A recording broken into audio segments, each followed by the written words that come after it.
பிழைக்கவே வழி தெரியல, எப்படிதான் பிழைக்கிறதுனும் எங்களுக்கு அருள் புரியல. மன குழப்பத்திலையும் மன நிழலையும் வந்திருக்கிறோம்டா. எப்பா கையோட எடுத்து நடனமிட்ட கணக்கு பிரகாரம் எங்க வாழ்க்கையில நாங்க ஒரு அநாத மாதிரி நிழலா கொண்டு எங்களை பிரிச்சு விட்டு நிறையா கொண்டு எங்களை பார்த்து வானத்துக்கு பூமிக்கு சிரிச்சு வராங்க. அவங்கள எல்லாம் ஒரு வழிகாட்டியா நிறுத்தி எங்களுக்குள்ள மனக்கூட்டுக்குள்ள இருக்கிறதெல்லாம் ஒன்று சேர்த்தி எங்க பாவத்தை அவங்க கரையா சேர்த்திக்காம எங்களை ஒரு மானிட பிறப்பா அவங்க சேர்த்தி நிலையா நிறுத்தி எங்க மானப்பக்குவத்துக்கும் எங்க அன்னத்துக்கும் செல்வாந்தாரத்துக்கும் குறையாம அருள் புரிஞ்சு வாடான்னு எண்ணி வந்திருக்கிற கணக்கு.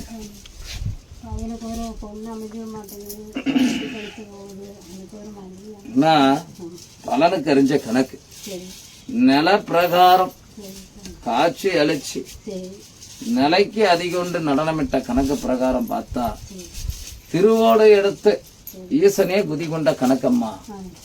பாவ குறைய கையேந்தி பிரம்மச்சூடியே கையோட நடனமிட்ட கணக்கம்மா. கால் பாதம் வரைக்கும் கை எலும்பு வரைக்கும் உச்சாட்ட கோளாறாவே உங்களுக்கு இருக்கும். பலனுக்கு அறிய முடியாத தோஷங்கள் கட்டி நடனமிட்டு இருக்குதம்மா. எண்ணி 3 வருஷ காலமா உங்களை ஆட்டி படைச்சுக்கிட்டு இருக்குது. பலனுக்கு முடியல, கடன் அதிகமாயிருச்சு, லோனு கட்ட முடியல, எல்லாம் பல பிரச்சனை இருக்குது. பையனுக்கு பொண்ணு கிடைக்க மாட்டேங்குது, பழைய இதாக இருக்குது சாமி. கைக்கு வர அமௌண்ட்டு தான் வரங்கிற அது வந்த பாடல கடன் வர பாட சாம முடியல சாமி. அதனால தான் சாமி உங்களை வந்து அப்படி வந்துருக்குது சாமி. எங்களோட கை விட்டுறாது சாமி. அம்மா நேரங்காலமோ இது சரியில்லாத நேரமா பஞ்சத்துல இருந்து பிரம்மச்சூடியே நடனமிட்டு பிரம்மக்கட்டி தோஷமே நடனமிட்டு இருக்குதம்மா. அப்படின்னா உடம்பு சௌகரியமும் இருக்காது, எண்ணபுறமும் இருக்காது, நல்ல வாழ்வாதாரமும் இருக்காது, தொட்டது எதுவும் தொடங்கி வராதம்மா. சரியா? இந்த ஒரு 3 வருஷ காலமா ஆட்டி படைச்சுக்கிட்டு இருக்குது. இன்னும் நிலைக்கு 2.5 வருஷ காலம் இருக்குதம்மா. சரியா?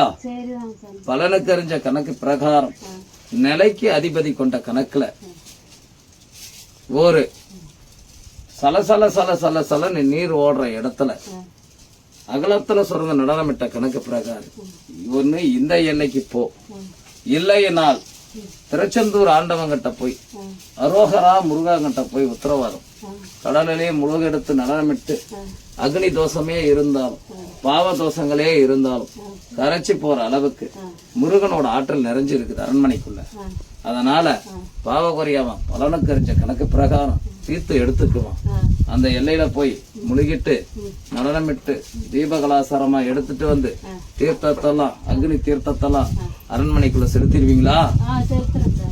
செலுத்ததான் மனப்பக்குவம் கொஞ்சம் மன அட்டுக்குள்ளையும் நடனமிட்டு வரும். மாங்கலி தோஷமும் கொஞ்சம் விலகும். அப்பதான் மாங்கலியமும் அமைஞ்சு சீரும் சிறப்பும் பரிபூர்ணம் கண்டு வருண்டான்னு சொல்றேன். சரியாப்பா? உத்தரவுக்கு ஆகட்டும். எப்பா எப்பா மன குழப்பமோ மனநிலையோ ஒரு பக்கம் பூரா வழியான வழி நிலை காண முடியும். தொட்டதெல்லாம் துளங்கலை, என்னும் பொருள் இல்லாம அடுத்தவன் கையின்னு ஒரு நீதாரத்தை கூட கையை பார்க்குற அளவுக்கு இருக்கு. சொல்லுக்கு நின்று நான் சாமிங்களை நிறைஞ்சு பார்க்குற கணக்குல இருப்பா. எங்களுக்கு நல்ல அருள் புரியிடான்னு மனக்கூட்டுக்குள்ள எண்ணிக்கிட்டே இருக்கிற கணக்குல திருச்செந்தூர் ஆண்டவர்கிட்ட போயிட்டு பலனுக்கு அரோகரா முருகான்றவங்கிட்ட உத்தரவாதம் வாங்கிக்கிட்டு பலனுக்கு வந்துடுறீங்களா? ஆகட்டும்.